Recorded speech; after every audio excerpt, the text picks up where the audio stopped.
Hi, I am Tony Russo from On Deathcare, and this is On the Clock, where we talk to funeral professionals about who they are, what they do, and why they do what they do. Today, I am joined by Pierce Dempsey of Leaf Cremations, and we're going to get into a bunch of cool stuff, including hospice, which is something that I had never even really considered, which is kind of his wheelhouse. So welcome, Pierce. Awesome. Thank you, Tony. Yep. I love hospice. Tell you all about it.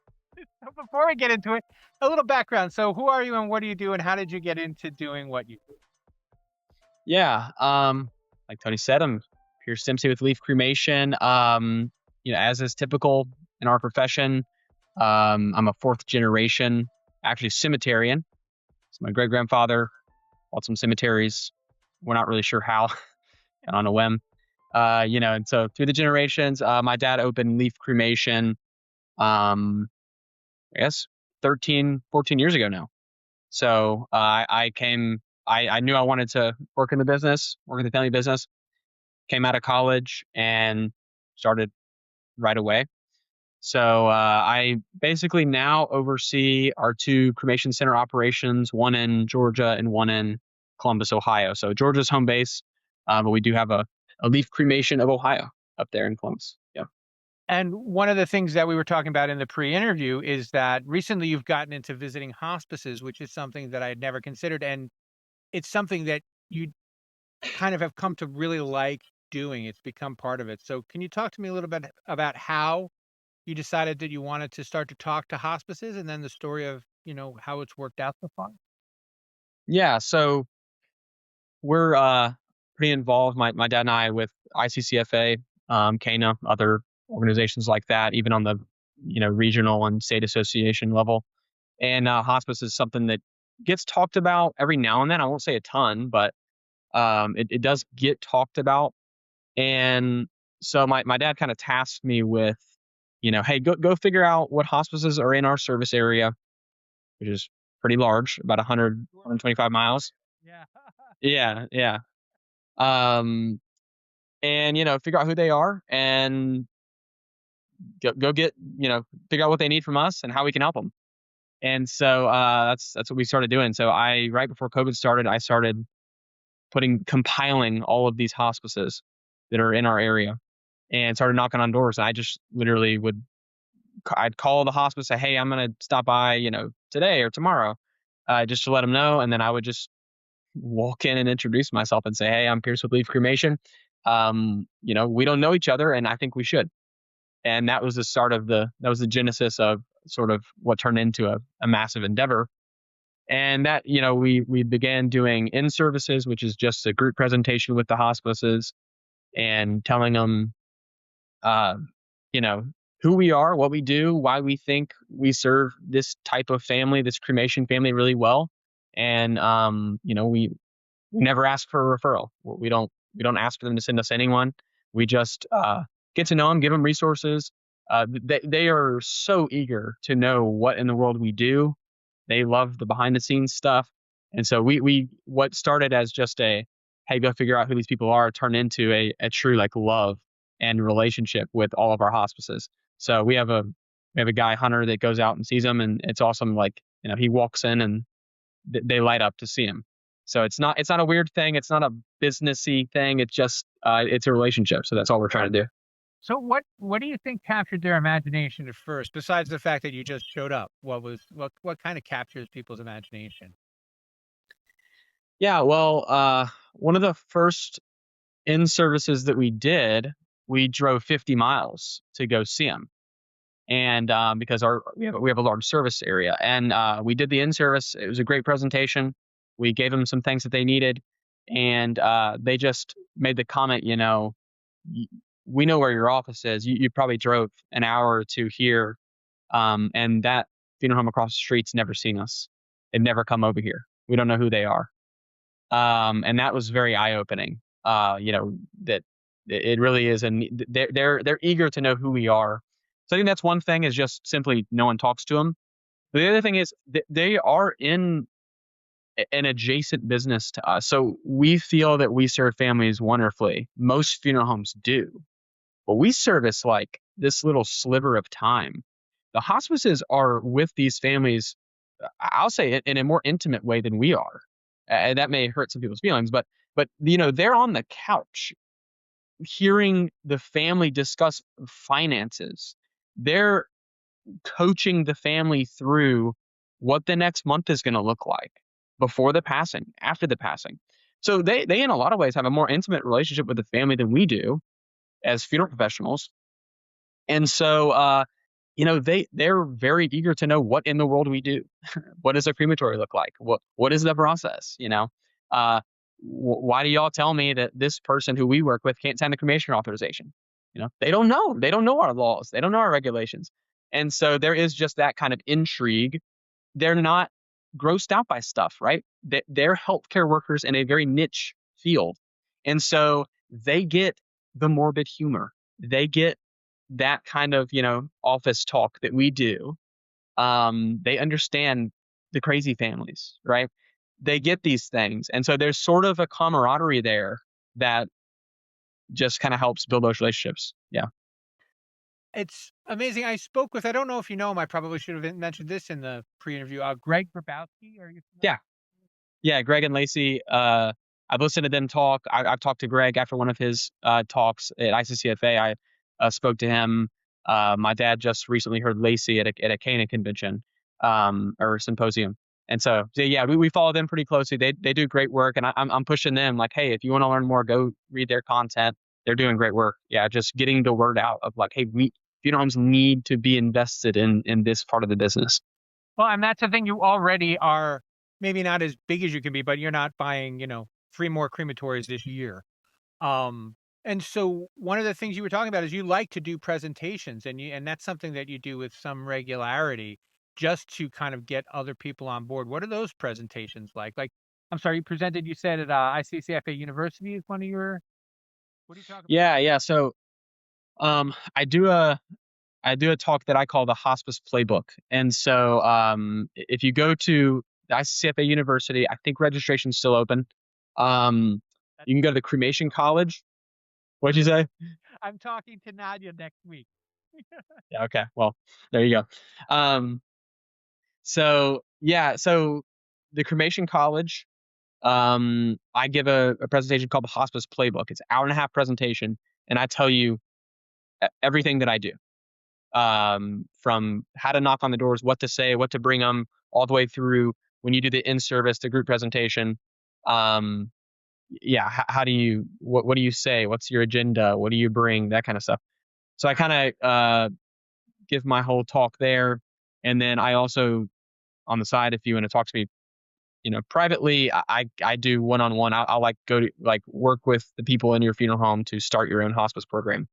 But yeah, so it all centers around this in-service, which is the group presentation, which is the bread and butter. It's when you get the nurses, the social workers, the administrators, the chaplains sit down in a room, and they're eager to hear from you, and we're just telling them, hey, this is what we do. This is how we serve families. This is why we think we're great, and bring them, breakfast or lunch. And so that's kind of what it all centers around. But the presentation at ICCFA University, and that I can do privately for your organization, or even walk you through a 6-month program of getting your program up and running. I can give you all the stuff that I have. Yeah. And what is the attraction for you? Why do you do this? Like, literally, why do you do what you do? Why hospice, or why cremation in Why general? tell other people about hospice? Why be? Yeah. Yeah. So my dad just always instilled just the importance of associations and sharing information.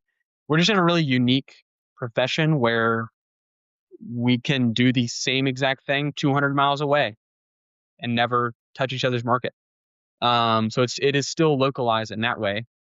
And so we love to share information, and we go to the association meetings and get information from other people, and use those ideas. So yeah, that's sort of why I'm interested in just telling people what we do. It's kind of, all boats rise and as the tide rises.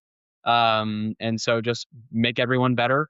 And then I'll probably tell someone what we do with hospice, and then they'll go do it and find a better way and see So one person that I'm working with on their hospice program, he had an idea, and I was like, I'm gonna start doing that. It's a great idea. So yeah, we're just open sharing ideas and getting ideas from other people. I also am just passionate about it. I just think our profession has got to grow in this area. All hinges on getting your organization to understand that we love hospice. That's it. Those 3 words. If you can just do that, it'll all flow from that. If you can find this love for hospice, then we'll get better. So yeah, I mean, I don't know why I like to talk about it, share ideas, other than just I've been so helped, and my dad and our organization has been so helped from other people just freely sharing information, that it's kind of like, well, this is one thing that I think that we do really well. And so if I can give this, back, then that'll be at least trying to give back what we've received. And without being too softbally about it, once you find you're good at something, it's fun to do, especially, you're like, hey, I'm good at this. It's fun to accidentally find out you're an expert, right? Yeah. Yeah. Yeah. No, it's great. And that's kind of like part of why I want to help other people do it, is like, it worked for me. It worked in Georgia and Ohio. Like, let's see if it'll work in this person's business. Yeah. And that excites me a little bit. Like, let me just give some information and then see if they can go implement this same thing. It's just fun to me. And now you had said you do kind of a double thing, because one of the things that I've heard in hospice talks is like, don't just show up with candy, but you do show up with candy, but you don't just show up with candy. Can you talk to me about like the different kinds of visits that you do during the year? Yeah. So, yeah, it's a don't just show up with donuts. I've been in a hospice, someone just shows up with donuts and walks out. So, you're bringing something, but the purpose of the visit is not to just bring candy. It's to form a real connection and get to that next step, which is the in-service. So yeah, that's what I encourage people is, don't just bring donuts, don't just bring candy. Go with the purpose of, hey, I want to sit down and talk to y'all. I want to do this in-service with you guys. And hopefully that is going to lead to a stronger connection. And then the other part of that is, it's not just a one and done thing. It's not once a year. It's, for most organizations, it's not even going to be once a quarter. I'm going to say it's going to be once a month, Wow. depending on how many you're working with and the size of your firm. A lot of it's just capacity. What can you do? But it's definitely got to be a recurring thing where you're coming back. You want to be able to walk in and them say, oh, you know, there's John with Smith Funeral Home, and be excited about it, rather than just like, I don't remember you from last time.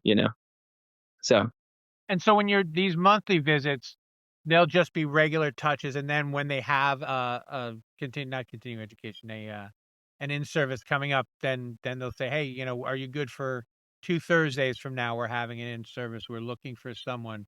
Because the schedulers have to do that by themselves, right? They have to come up with an idea, and then they have to plan it, and then they have to have it executed. And so it also takes a little bit off their plate, right? yeah, yeah. Most of them are looking for people to come present to them. So when you walk in and say, hey, I already got it ready for you, and by the way, I'll bring you, chicken biscuits. That's great. So yeah, you're just, my thing is just straightforwardness. Don't beat around the bush.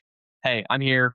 I want to do an in-service. And who do I need to talk to schedule that? And a lot of times the receptionist schedules it. It's always someone different at every hospice. So it's just figuring out who that person is, being very straightforward.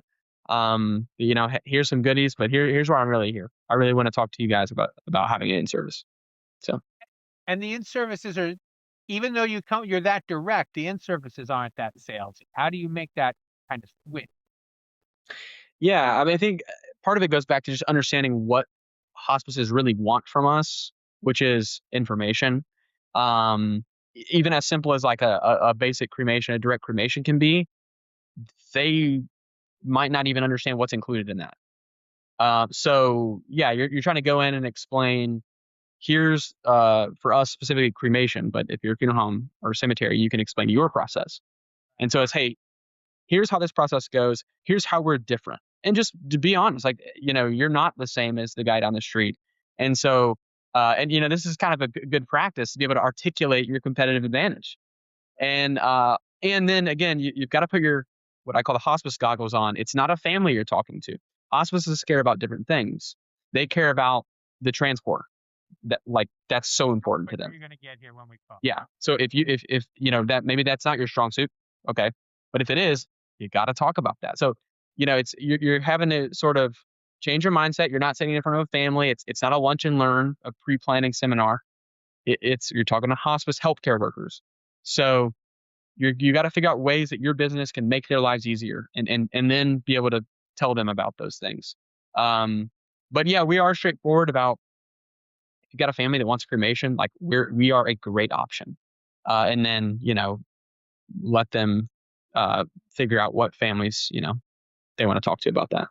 Because it's also become kind of a weird thing, because you mentioned what comes with direct cremation, because there are still levels, and people, I think, families don't often understand is levels the way to put it? The different Yeah. options that come with direct cremation. So, like, how do you work that out? Because you're telling people who are going to be telling people who are going to be grieving. That's right.